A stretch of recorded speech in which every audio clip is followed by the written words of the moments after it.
कुछ चीज़ें होती हैं जो सामने से नज़र आती हैं।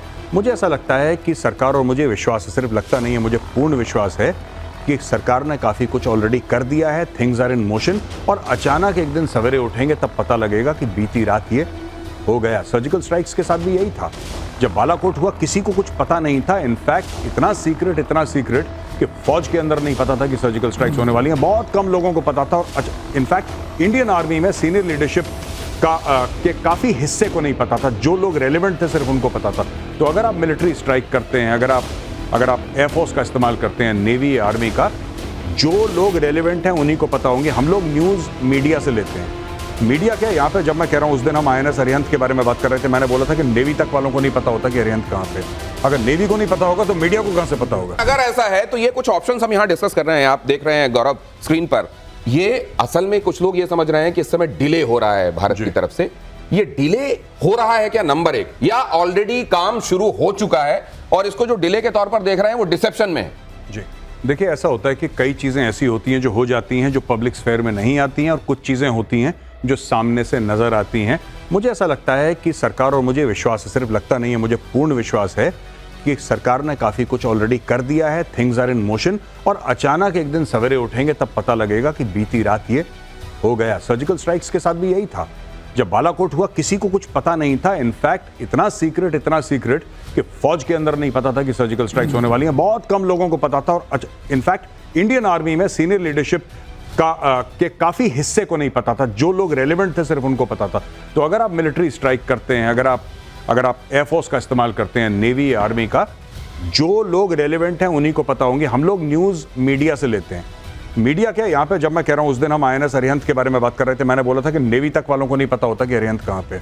अगर नेवी को नहीं पता होगा तो मीडिया को कहाँ से पता होगा? तो अगर ये हालात हैं तो आप सोचिए। और इधर देखिए, ये अगर ये एक इंफॉर्मेशन और साइकोलॉजिकल वॉरफेयर भी चल रहा है तो जरा ये देखिए, ये खबर देखिए। भारत पाकिस्तान तनाव से जुड़ी हुई इस वक्त ये बड़ी खबर है, बड़े ध्यान से देखिएगा। और इस पर गौरव आप तैयार रहिएगा अपने कमेंट के साथ। अमेरिका के सामने गिड़गिड़ाए पाकिस्तान के PM शहबाज। अमेरिकी विदेश मंत्री से शहबाज ने गुहार लगाई, भारत को रोके अमेरिका। शहबाज शरीफ ने कहा। विदेश मंत्री मार्को ने S जयशंकर से भी बात की, हमारे विदेश मंत्री से, और इधर से कहा गया कि हम हमलावर और साजिश करने वालों को छोड़ेंगे नहीं। S जयशंकर का ये जो ट्वीट है गौरव, आपको मैं चाहूंगा कि इसको पढ़ें। और ये भाषा क्या है, जरा इसमें बिटवीन द लाइंस क्या है वो भी आप बताएं। Discuss the Pahalgam terrorist attack with US Secretary Rubio yesterday. Its perpetrators, backers and planners must be brought to justice. देखिए साहब, ये एक बहुत बड़ा स्नब है अमेरिका को, क्योंकि अगर आपने मार्को रूबियो का बयान पढ़ा हो या देखा हो, वो कह रहे हैं कि आप लड़ाई मत करिए, डी एस्केलेट करिए। मार्को रूबियो ने क्लियरली बोला डी एस्केलेट करिए। लेकिन उस मीटिंग के बाद, उस बातचीत के बाद, जो कि एक फोन कॉन्वर्सेशन हुई है, उसमें डॉक्टर जयशंकर ट्वीट करते हैं कि हमने पहलगाम का टेररिस्ट अटैक मार्को रूबियो के साथ डिस्कस करा है। और फिर यहां पे देखिए, यहां पे फुल स्टॉप है। हमने आपसे डिस्कस कर दिया, ये एक कहानी खत्म हो गई। दूसरी कहानी है कि जिसने कराया और जो उसके बैकर्स हैं उनको हम, तो ये बड़ी इंपॉर्टेंट बात है और इसको क्लोज इन करके यहां पर दिखाइए। ये कहा जा रहा है कि आप इसमें फुल स्टॉप का मतलब समझिए। ऐसा नहीं है कि वो कॉमा है और कंटिन्यूएशन में सारी बात कही जा रही है। Discuss the Pahalgam terrorist attack with US secretary Rubio yesterday and there comes a full stop means the sentence up till here only, period. उसके बाद it's perpetrators, backers and planners must be brought to justice। मतलब क्या, America ने ये कहा होगा आप restraint करें, आप डीएस्केलेट करें, और यहां से कहा गया होगा माइंड योर बिजनेस, हमको मालूम है कि क्या किया जाना है। हाँ, ये कहा गया। यही मैं कह रहा हूं। मैं ये कह रहा हूं कि इस ट्वीट में 2 सेंटेंसेस हैं और पहले सेंटेंस और दूसरे सेंटेंस का एक दूसरे से कोई रिश्ता नहीं है। मैं ये कह रहा हूं। तो ये आज का भारत है जिसको ये बताते आता है, वो अमेरिका हो, चाइना हो, खुद को समझने वाले सुपर पावर्स हो, कि हमको क्या करना है वो बताया ना जाए। ये जो कम्युनिकेशन है, ये कम्युनिकेशन बहुत बहुत इंपॉर्टेंट है। और मुझे लगता है विक्रम सर कि ये कम्युनिकेशन के मामले में अगर हम देखते हैं कि पड़ला किधर, S जयशंकर के आगे, तो मुझे लगता है कि पाकिस्तान एकदम ही भूसा दिखाई देता है मुझको, दिमाग के मामले में, कम्युनिकेट करने के मामले में, डिप्लोमेसी के मामले में। आपने 2 लाइन में गागर में सागर का समावेश हो गया है। S जयशंकर साहब ने जो फरमाया है उस पर सभी कुछ समाहित है। बिस्मार्क ने कहा था, right politely, speak diplomatically, one observes the rules of politeness even in the declaration of war. युद्ध की घोषणा में शिष्टाचार का, हम लोग पाकिस्तान की तरह थोड़ी हैं कि हम उतर आए गाली गलौज के ऊपर। लेकिन आप कहाँ देखें, S जयशंकर परिमार्जित परिष्कृत भाषा, संतुलित भाषा, और पाकिस्तान की भाषा ले लीजिए, उनके मेंबर्स ऑफ पार्लियामेंट की भाषा ले लीजिए, वो तो गाली गलौज में लगता है अंताक्षरी के पारंगत गोल्ड मेडलिस्ट हैं, और यहाँ हमारे सामान्य शिष्टाचार। सर वहां एक शब्द बड़ा यूज हो रहा है, मैं वहां की मीडिया में, खासतौर से प्रिंट मीडिया में क्या इस्तेमाल हो रहा है वो देख रहा हूं। गौरव, एडवेंचरिज्म बहुत इस्तेमाल करते हैं, वो क्यों करते हैं ये भी आप बताइएगा, लेकिन उससे पहले जरा ये देखिए, हाफिज सईद, मसूद अजहर, इनको किसी जैसे जैसे कहीं पर अगर कुछ होता है और मां को दिक्कत होने लगती है ना, अपने बच्चों को लेकर छिपाने छिपने की स्थिति आ जाती है। देखिए कितना वात्सल्य उमड़ रहा है इन टेररिस्ट के लिए।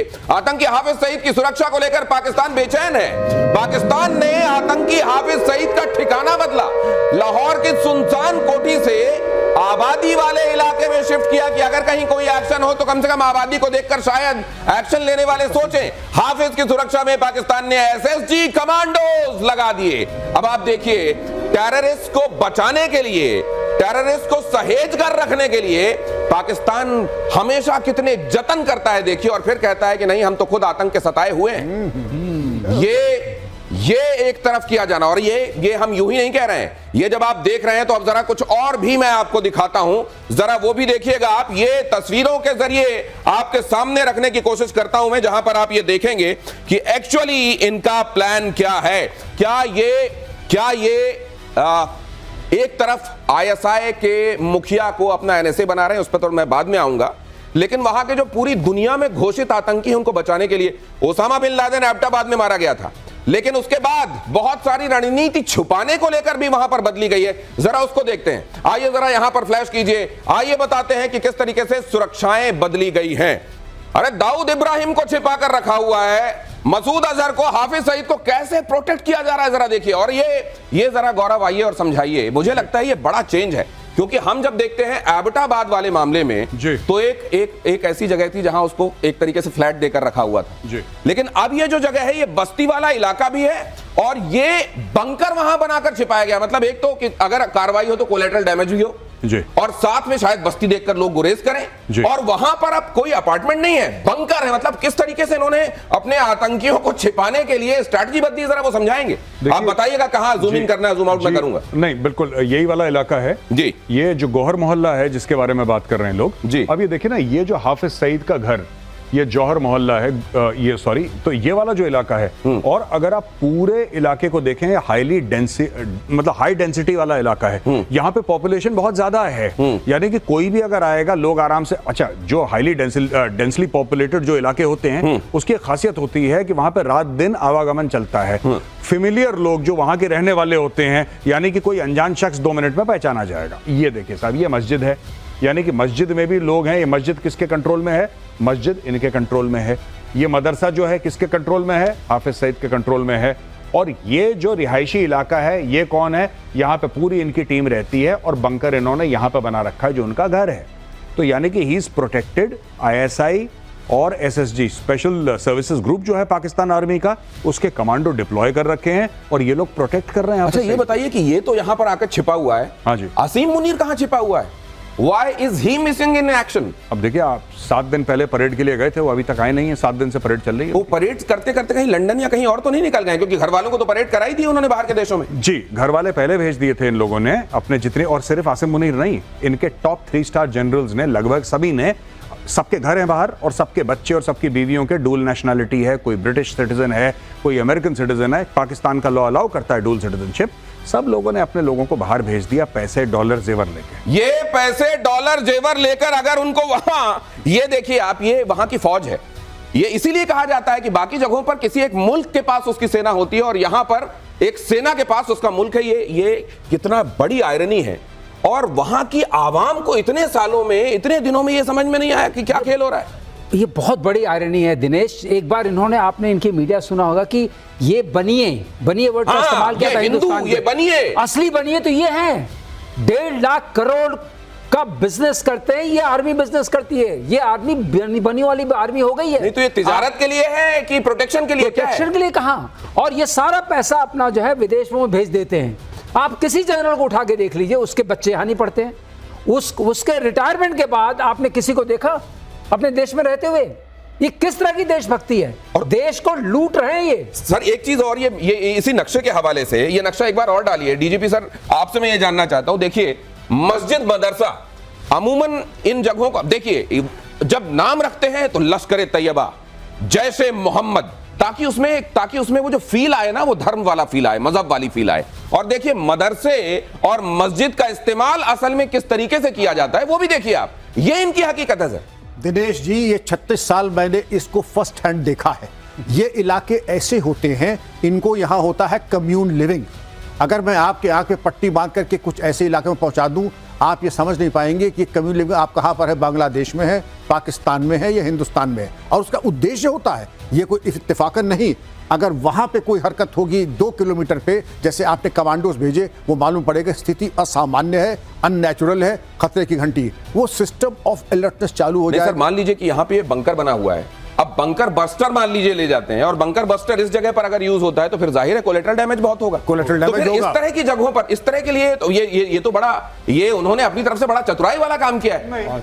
नहीं, शिखंडी आगे कर दिया इन्होंने, शिखंडी आगे कर दिया, शिखंडी आगे कर दिया। ये देखिए, क्या गौरव आप ऐसा मानते हैं? जो आप कह रहे हैं ना कि collateral damage, line of control के पार जो विलेजेस हैं, पाकिस्तानी आर्मी गांव के बीच में तो उनकी गन पोजीशन है। ये तो पाकिस्तानी आज से नहीं है, जब मैं था फौज में 1998 में, when I was there in the army along the line of control 98-99 में, तब मैंने यही देखा था। हमारे बिल्कुल पार जो गांव थे, पुंछ इलाके में था मैं लाइन ऑफ कंट्रोल पे, तो जो पीओके में गांव थे, ऑक्यूपाइड एरियाज जो हैं, पाकिस्तान ऑक्यूपाइड कश्मीर, वहां पे गांव थे, उनके बीच में उन्होंने अपनी मीडियम गन्स लगा रखी थी कि अगर हम फायरिंग करेंगे वो हमारे ऊपर गोलीबारी करेंगे। जब हम उनके ऊपर गोलीबारी करेंगे, जिसको फौज में काउंटर बॉम्बार्डमेंट कहते हैं, तो गांव में गिरेगी, फिर दुनिया के बारे में रोएंगे कि साहब ये गरीबों को मार दिया। अब ये देखिए, अगर ये जिसको कहा जा रहा है कि शिखंडी को आगे कर दिया, क्या किया जा रहा है ये देखिए, और यहां पर किस तरीके से बचाने की जुगत लगाई जा रही है इन आतंकवादियों को। और मुझे ये लगता है कि अभी 9 तारीख को, अब जैसे मोहम्मद मौलाना मसूद अजहर, ये भारत की जेल में था, आप जानते हैं कंधार के बाद इसको छुड़ाकर ले जाया गया। ये मसूद अजहर को लेकर बड़ी खबर आपके सामने रख रहा हूं। आतंकी मसूद को बहावलपुर में आईएसआई के सेफ हाउस में छिपाया गया,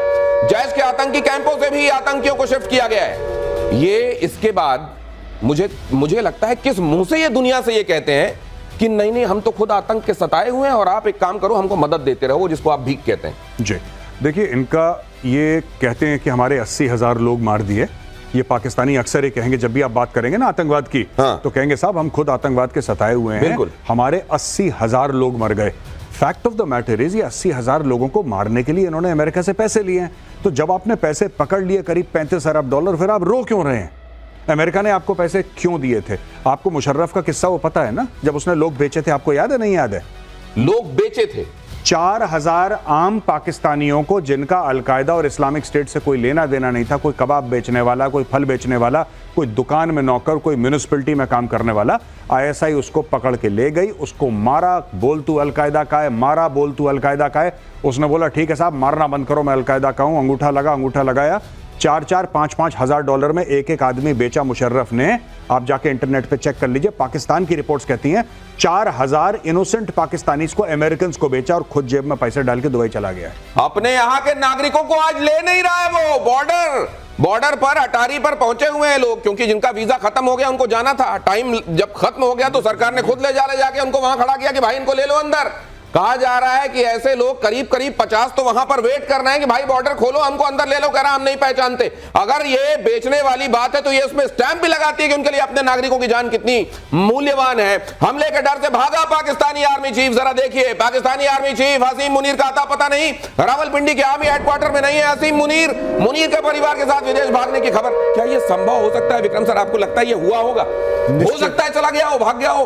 बिल्कुल, आप याद करें कल हम लोगों ने डिस्कस किया था, जनरल आगा मोहम्मद याहिया खान शराब पी रहे थे, नूरजहां की गजलें सुन रहे थे और वहां बांग्लादेश निकल गया। और जब कहा बोलने को तो शराब के नशे में लार टपक रही और वो कह रहा है मेरे अजीज हम वतनों, एक जंग हार जीतने के लिए छोटी मोटी शिकस्त होती ही है। मतलब जो नशे में है, जो मूर्छित है, जो हिप्नोटाइज है। शराब तो हराम मानी जाती है ना। जो हराम जिसके लिए है उनके लिए है, वो दूसरों के लिए। हमारे लिए हराम थोड़ा ही है, अय्यू उनके लिए थोड़ी नहीं। तो ये जो मौलाना तैयार करते हैं कट्टरपंथी, जो जाके बंदूकों से दूसरों का हत्या करते हैं, वो तो बड़ी हलाल हराम की बात करते हैं। जनरल याहिया खान की छोड़ दीजिए, आप टॉप जो एक्सपीरियंस है पंजाबी आर्मी ऑफिसर्स, उनकी आप भूल जाएंगे हराम और हलाल क्या है। इसके ऊपर छोड़ ही दें, क्योंकि उनकी चर्चा करना तो भी। क्या ऐसे में असीम मुनीर के लिए देश छोड़ के भाग जाना भी हलाल है? देखिए साहब, वो उनके सारे के सारे आर्मी चीफ रिटायर होने के बाद देश से भागते हैं। आसिम मुनीर इन सर्विस देश से भाग गया तो इतनी बड़ी बात नहीं, भागने का एक चलन है वहां पे। अगर आप देखें अशफाक परवेज कियानी ऑस्ट्रेलिया में बैठे हैं, रहील शरीफ जो हैं वो बैठे हैं सऊदी अरेबिया में, परवेज मुशर्रफ की डेथ कहां पे हुई? पाकिस्तान में नहीं, दुबई में डेथ हुई। तो इसमें आपको ये जनरल बाजवा वो यूरोप में हैं, तो जब इनका कोई भी आर्मी चीफ पाकिस्तान में नहीं है तो सब ये चला गया तो कौन सी बड़ी बात? क्या ऐसा नहीं लगता सर कि ये लोग बेशक रिटायर हो जाएं, श्रीवास्तव सर, इनको पनिश किया जाना चाहिए, और एक बार इनको पनिश किया जाना अगर शुरू हो जाएगा तो उसके बाद आतंक की जड़ पे हम प्रहार होगा। आपने मुंह की बात छीन ली। हम यही कहना चाहते थे और हम लोग यही कह रहे हैं कि चाहे रिटायर हो चाहे सर्विस में हो, असली आतंकी तो यही हैं।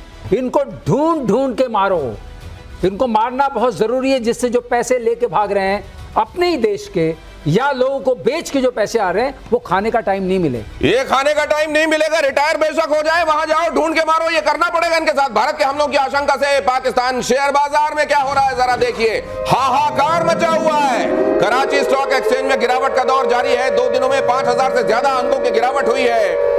अब यहां पर देखिए 5000 अंकों से ज्यादा की गिरावट, और अब बताया जा रहा है कि लगातार गिर रहा है बाजार, तो बाहर की दुनिया के लिए फायरवॉल लगा दिया गया है कि ये पता ना चले कि और कितना गिर गया, ये और दुनिया की निगाहों में कितने गिर जाएंगे ये तो खैर आप जानिए, लेकिन सेंसेक्स इनका वहां का कितना गिर गया है जरा ये देख लीजिए। और अब देखिए एक तरफ हालत ये है और दूसरी तरफ क्या तैयारी चल रही है, देखिए भीख मांगने की। 9 मई को अंतरराष्ट्रीय मुद्रा कोष IMF की बैठक होगी। पाक को IMF से 1.1 अरब डॉलर मिलने की आस है। कटोरा लेकर खड़े हो गए। 30,890 करोड़ पाकिस्तानी रुपए की भीख पर निगाहें हैं। मार्च 2025 तक पाकिस्तान का IMF पर 8.3 बिलियन डॉलर ऑलरेडी बकाया है। तो कुल मिलाकर ये जो पैसा दिया जा रहा है ये डूबत खाते में जा रहा है। लेकिन एक बार फिर कटोरा लेकर खड़े हैं, इधर जंग की बातें कर रहे हैं और 9 मई को भीख की तैयारी भी हो रही है। ये दोनों चीजें नहीं, इन्होंने चाइना से भी अभी करेंसी स्वैप की बात करी है 1.4 बिलियन डॉलर्स की, कि हम तुम्हें पाकिस्तानी रुपए देंगे, तुम चाइनीज करेंसी दो। ये अलग मैटर है, वो अलग मैटर है। ये 3 जगह से भीख की, एक सऊदी अरब से भीख मांग रखी है इन्होंने 2 अरब की कि आप ये दे दो। ये आपने अभी स्टोरी ब्रेक करी है, ये IMF वाली स्टोरी है। और अभी इन्होंने 1.4 billion dollars worth of currency swap बोला है कि हम आपको पाकिस्तानी रुपए देंगे, आप हमें चाइनीज करेंसी दो। ये 3-4 जगह एक साथ भीख मांग रहे हैं, एक जगह भीख नहीं मांग रहे। आपको लग रहा है एक से मांग रहे, नहीं, ये तो एक भी जगह से मिल जाती है तो इनकी फौरी दुश्वारी दूर हो जाएगी। नहीं, भाई लोग तीनों जगह से लेंगे। देखिए ऐसा नहीं है, इस मामले में बहुत कॉम्पिटेंट है और भीख लेने के मामले में पाकिस्तान का वार कभी खाली नहीं गया। मैं आपको बताता हूं दिनेश, ये जब जाते हैं मिशन मोड में जानते हैं, उनका प्रधानमंत्री जो है, इनका आर्मी चीफ है, उन्होंने, आपको पता है शहबाज शरीफ ने आर्मी चीफ के बारे में क्या बोला कि जो हमें लोन मिला है, जो हमें ग्रांट मिला है सऊदी अरब में, मैं अपने सिपा सालार को कॉन्ग्रेचुलेट करता हूं और उनको थैंक यू कहता हूं, उनको शुक्रिया अदा करता हूं। अगर ये नहीं होते आसिम मुनीर तो हमें पैसे नहीं मिलते। उनका चीफ ऑफ आर्मी स्टाफ भीख मांग रहा है और वो पब्लिकली उनको कॉन्ग्रेचुलेट कर रहा है और थैंक यू बोल रहा है कि सर अगर आप नहीं होते तो भीख नहीं मिलती। My God. लेकिन क्या इस तरीके में, क्या हम, वो जो दुनिया ये कहती है कि हमको मालूम है रोग स्टेट कौन सा है, कहां से पूरी दुनिया में आतंकवादी जा रहे हैं, इसी तरीके से इनको दूध पिलाया जाएगा तो फिर ये तो सपोले बनते रहेंगे सर। सपोले तो है ही है, और पैर पकड़ने की कला भी पता है कि किसके पैर से कब लिपट जाओ। पैसे मिल रहे हैं लेकिन आप उससे जोड़ के देखिए, कहते हैं हम लड़ लेंगे हिंदुस्तान से। कैसे लड़ लोगे? एक दिन का खर्चा आता है 1 अरब डॉलर। 10 दिन लड़ोगे उतने पूरे पैसे खर्च हो जाएंगे 10 दिन में। मतलब ये भीख मिली तो भी नहीं चलेगी ज्यादा। कैसे चलेगी? तो ये खबर देखिए जरा, अरब सागर में भारतीय नौसेना का युद्धाभ्यास, और ये भी कर रहे हैं अपनी ड्रिल्स, लेकिन वो ड्रिल्स में ही इनके हथियार चुक न जाएं। अलर्ट मोड पर नौसेना के युद्धपोत, एयरक्राफ्ट कैरियर, फॉरवर्ड एरिया में इंडियन कोस्ट गार्ड के पोत भी मौजूद हैं। जब यहां से ये कहा गया कि ये जो एरिया है इस जगह पर हम ड्रिल करेंगे तो बाकी के जहाज दूर रहें और इस जगह से कोई आए जाए नहीं। एक तरीके से वैसी ही नोटिस होती है जैसे नो टाइम आप सुनते हैं एयर के मामले में, ये होती है नेवल एरिया वार्निंग, और इसको लेकर भी वार्न किया गया है। लेकिन उधर तुरंत पाकिस्तान ने इसको कॉपी कैट बनते हुए नकल की इसकी, और कोशिश ये की कि हम इसके जरिए ये दिखा दें कि नहीं, हम भी पीछे नहीं हैं। मुझे लगता है कि ये भी भारत की एक स्ट्रैटेजी होगी। ये भी Gaurav, and correct me if I am wrong, यहां पे मैं एक तस्वीर डालने वाला हूं, इसको समझाइएगा। मुझको लगता है ये भी एक स्ट्रैटेजी है कि तुम ड्रिल ही ड्रिल में अपना सब कुछ गंवा दो, क्योंकि इधर तो जखीरा भरा हुआ है। तुम्हारे ड्रिल में सब जब तक बारूद खत्म हो जाएगी तब तुम्हारी तरफ वो थप्पड़ आएगा जिसका तुमने शायद उस समय कल्पना नहीं की होगी। हाँ, ये बात जो है ये कॉमन बात है। ये इकोनॉमिकली पहले गिरेगा, मिलिटरीली बाद में गिरे पाकिस्तान। ये जो आप अरब सागर का आपने पूरा ये एक इमेज दिखाई है ना, यहाँ पे गुजरात है और फिर वहां पे कराची आप ऊपर दिखा रहे हैं। देखिए साफ सीधी बात है, पाकिस्तान के पास उतना पैसा नहीं है दिनेश कि पाकिस्तान अपनी नेवी, एयरफोर्स और आर्मी को मोबिलाइज करे। ये डिविजन्स मूव कर रहा है, हवाई जहाज अपने कॉम्बैट एयर पेट्रोल उड़ा रहे हैं वहां पे, शिप्स इनके पाकिस्तानी नेवी के शिप्स यहां पे ड्रिल अपनी कर रहे हैं, and this is bleeding Pakistan because they don't have that kind of money. उनके पास पैसा है ही नहीं है पैसा उनके तो पास। ये तो वही वाली मसल हो गई कि अगर गाल अपने लाल नहीं है तो उसको थप्पड़ मार मार के लाल करो। ये तो वही कर रहे हैं। हाँ, और क्या। आप देखिए ना, अब शेयर मार्केट आपने बोला 5000 पॉइंट गिर गया। हाँ। अब ये भीख मांगने के लिए दौड़ रहे हैं। हाँ। अब वो भीख आएगी। अब ये जो पैसा है कहां से आ रहा है लड़ने के लिए? जो ऑलरेडी भीख मांगा हुआ है पहले, उससे भीख मांगे हुए पैसे से लड़ रहे हैं। हाँ। अब उसका इनका फिर जून में इनको एक मोटी खेप देनी है, राइट? अब ये मई हो गया, अगले महीने इनको एक मोटी खेप अरबों डॉलर की वापस देनी है। मुझे तो एक टाइटल दिखाई दे रहा है किताब का जी, एक किताब का टाइटल दिखाई दे रहा है, द बेगर वॉरियर। ये मुझे लगता है कि ये होना चाहिए एक भिखारी लड़ाकू। और वो लड़ाकू किस तरीके का? जब आता थप्पड़ खाता, 65 हो गया, 71 हो गया, 99 हो गया, फिर तैयारी चल रही है भीख मांगकर थप्पड़ खाने की। अगली खबर की तरफ आपको ले जाता हूं। यहां देखिए जरा क्या हुआ है। ये वाटर स्ट्राइक के बाद एयर स्ट्राइक से कांपा पाकिस्तान। विमानों के लिए भारत का एयर स्पेस बंद। भारत की स्ट्राइक से पाकिस्तान को लगी करारी चोट। 23 मई तक भारत ने अपना एयर स्पेस बंद किया। अब ये दो तरफा चोट है। देखिए अब यहां पर भी क्या है, बराबरी करना चाहते हैं, ड्रिल में बराबरी करना चाहते हैं, तो जब तक युद्ध की नौबत आएगी तब तक सब खत्म हो चुका होगा। भीख अगर मिल भी गई तो 10 दिन से ज्यादा वॉर सस्टेन नहीं कर पाएंगे। यहां पर यह भी देख लीजिए कि ये जो कोशिश चल रही है, ये जरा देखिए क्या किया। पहले पाकिस्तान ने अपना स्पेस भारत के जहाजों के लिए बंद कर दिया, तो भारत ने इधर जवाब में अपना स्पेस बंद कर दिया। वहां से क्या कहा जा रहा है कि देखिए अब कितना घूमकर भारत के जहाजों को, भारत की तरफ जाने वाले या वहां से जाने वाले जहाजों को कितना घूमकर जाना पड़ता है, इसमें बड़ा खर्च होता है। हमने करारी चोट दी है।